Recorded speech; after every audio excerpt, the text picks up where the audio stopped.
जय हिंद दोस्तों, आप सभी का स्वागत है खान सर सामान्य ज्ञान पॉकेट जी के पुस्तक में। हम लोगों ने प्राचीन भारत की शुरुआत की और प्राचीन भारत के 11 चैप्टर को कंप्लीट किया। आज 12वां चैप्टर इस्लाम धर्म को कंप्लीट करेंगे। तो खुदा के प्रति पूर्ण समर्पण ही इस्लाम है। इस्लाम का उदय मक्का में हुआ तथा इसके संस्थापक हज़रत मोहम्मद साहब थे, जो कि एक कुरैश थे। उनका जन्म 570 में मक्का में कुरैश कबीले में हुआ। उनके पिता अब्दुल्ला थे, जिनकी मृत्यु उनके जन्म से पहले हो गई। उनकी माता आमिना थी, जिनका देहांत मोहम्मद साहब की 6 वर्ष की अवस्था में हो गया। उनका पालन पोषण उनके चचा अबू तालिब ने किया, जो कबीले के स्वामी थे। हज़रत मोहम्मद ने 25 वर्ष की अवस्था में एक 40 वर्षीय धनी विधवा महिला खदीजा से विवाह किया और इनकी पुत्री का नाम फातिमा तथा दामाद का नाम अली हज़रत हुसैन था। तो यहाँ से हम कुछ पॉइंट को देख सकते हैं जो प्रश्न के रूप में पूछ सकता है कि हज़रत मोहम्मद साहब का जन्म विवाह किससे हुआ था। तो खदीजा से हुआ था।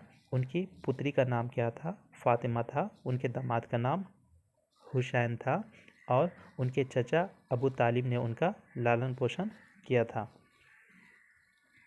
नोट: हज़रत मोहम्मद को 40 वर्ष की अवस्था में लगभग 610 ईस्वी में एक दूत जिब्राइल का संदेश मक्का के पास हीरा नामक गुफा में मिला। उन्हें अनुभूति होती है कि वे एक नबी, सिद्ध पुरुष और रसूल संदेशवाहक हो गए। इस घटना के बाद पैगंबर मोहम्मद ने अपना जीवन ईश्वर का संदेश संसार में प्रचारित करने में व्यतीत किया। इस्लाम का आधार एक ईश्वरवाद है, मतलब एक ईश्वर की पूजा करना, अर्थात अल्लाह की सीधे आराधना करनी चाहिए। मूर्ति पूजा का विरोध किया गया। 622 ईस्वी में हज़रत मोहम्मद मक्का से मदीना चले गए, जो 24 सितंबर 622 ईस्वी का तिथि है। इस्लाम जगत में मक्का त्याग कर मदीना जाने की यात्रा को हिजरत कहा गया है और इसी दिन से इस्लाम में हिजरी सनवत या मुस्लिम सनवत आरंभ हुआ। मदीना में पवित्र कुरान की रचना हुई, जो अरबी भाषा में संप्रेषित की थी। इस्लाम धर्म का पवित्र ग्रंथ कुरान है। जिब्राइल ने आदेश दिया कि अल्लाह एक है और मोहम्मद अल्लाह का पैगंबर है। मोहम्मद पैगंबर कहलाए और उन्होंने कुरान की शिक्षाओं का संदेश दिया। मोहम्मद के अनुयायियों को 5 कर्तव्य हैं। पहला, कलमा; दूसरा, प्रतिदिन 5 बार नमाज पढ़ना; तीसरा, रोज़ा रखना; चौथा, हज करना; पाँचवा, ज़कात करना। मोहम्मद ने खुदा को केंद्र मानकर मदीना मुस्लिम राज्य की स्थापना की तथा शासन का आधार कुरान था। कुरान के धार्मिक कानूनों को जवाबित कहा जाता है। 8 जून 632 ईस्वी को 63 वर्ष की अवस्था में हज़रत मोहम्मद साहब की मृत्यु हो गई तथा उनको मदीना में दफना दिया गया। तो कुरान में खलीफा शब्द प्रतिनिधि के लिए प्रयुक्त हुआ है, लेकिन पैगंबर के उत्तराधिकारियों को भी खलीफा कहा जाता है एवं उनके साम्राज्य को खिलाफत कहा जाता है। हज़रत मोहम्मद की मृत्यु के बाद इस्लाम धर्म सुन्नी तथा शिया नामक 2 पंथों समुदाय में विभक्त हो गया। 4 खलीफा थे, ठीक है।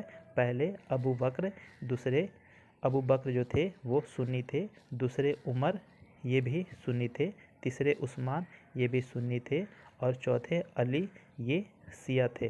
सुन्नी उसे कहते हैं जो सुन्ना पैगंबर में विश्वास रखता है। सुन्ना पैगंबर मोहम्मद साहब के कथनों तथा कार्यों का विवरण है। मतलब जो लोग मोहम्मद साहब के किए गए कार्यों को मानते हैं और उनके कथनों को फॉलो करते हैं, वो सुन्नी कहलाते हैं।